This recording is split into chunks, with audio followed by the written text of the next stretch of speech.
From cooking in the White House under 4 presidential administrations and working with the nation's top generals in the Pentagon to serving our country in Iraq, Chef Andre Rush has measured his life success by giving back. In his new book, Call Me Chef, Damn It, A Veteran's Journey from the Rural South to the White House, Chef Rush opens up about his greatest triumphs and most vulnerable moments. Chef Rush joins us now. Thank you so much for being here. Such a pleasure being here. So before we get to your illustrious career as a chef, let's start with your roots in Mississippi, right? Mississippi. And you talk about in the book how you got your big heart from your mom. Talk to us about her influence on you as a chef.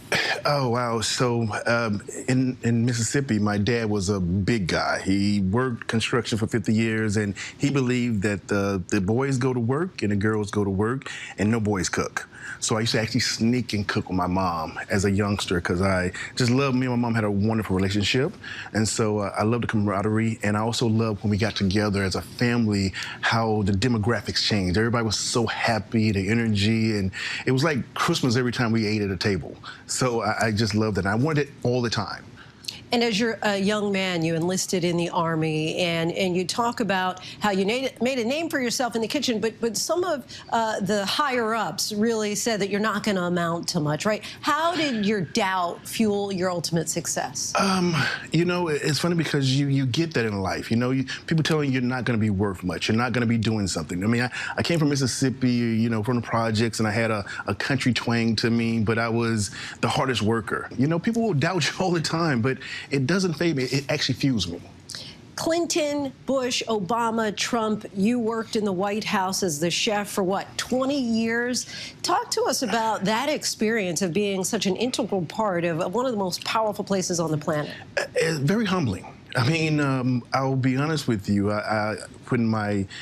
With my dad going in front, just like I do any job, I never look left or right. I just go and I do my job. I do it to my fullest, no matter if I'm picking up something or I'm cooking something, it doesn't matter. And I didn't have a time to actually enjoy it, meaning that ooh and ah, I just worked. I worked really hard, but later on, it was like, wow, this is pretty cool to be part of history where no one else has been, and to see things that no one else could see, and to be a part of something much even greater.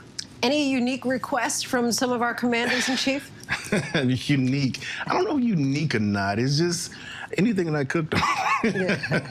Was very special. It was always very special. I'm sure that they thoroughly enjoyed it. So now let's flip gears a little bit and talk about the PTSD that you experienced on 9/11, working at the Pentagon, going back in to make some rescues. How has talking about it helped you heal? It's been very therapeutic for me, and not only from talking about it, from the people that experience as well. I had a conversation 2 weeks ago when one of the guys from the Pentagon, who's a DOD officer, called me up and said he was having problems, right? And this is from 9/11, and this was a process for me. It's not a had, it's have, and how am I going to deal with it? And I call it a deterrent because you never know when it's going to happen, when it's going to come back. PD doesn't go away. It's just something that kind of lingers around if you're triggered. So give us a sampling, if you will, of some of your tools that you use for coping. Tools I use for coping, also cooking. I started a program called Cooking to Cope with a bunch of veterans, USO guys, males and females, and we did mystery baskets, which is a bunch of food, no recipes, and we just cooked. And I taught them how to use food as medicine, medication, holistic, as loving, as caring, what it's meant to be. I told them to respect food more. But the most important thing is also the mental state. And the mental state is, which is everything, which I also focus on kids all the time because they are the foundation. I think about a big guy like me who's going through things, and then I think about the kids who are not as big and who's a little bit more sensitive, a little bit more emotional because they didn't grow up like we did. And you talked about fitness. I mean, we cannot let you go without talking about the gun show that you brought in here. And so what, 2,222 push-ups a day? How did you end up doing that? I just did it. I'm an endurance trainer. People don't understand that. Being 275, 280, I'm going up and down. For this kinetic energy and this weight, I still want to be very active, very limber, all these different things. So when I started with 22 a day, 22 vets commit suicide a day, also with, you know, bullying, anti-bullying, social bullying, I just said I need to do something that's going to be more, to get more attention. And the 2,222 would get your attention. So I did it, and I did it and luckily and fortunately and God willing, it got a lot of attention. 2018, you went viral. You're using those arms for good. Hey, of course. Chef, we thank you so much for joining us. Mad you didn't bring us some of that jalapeno chicken. Next time. Next time. All right. Call Me Chef Damon, A Veteran's Journey from the Rural South to the White House is available now wherever books are sold.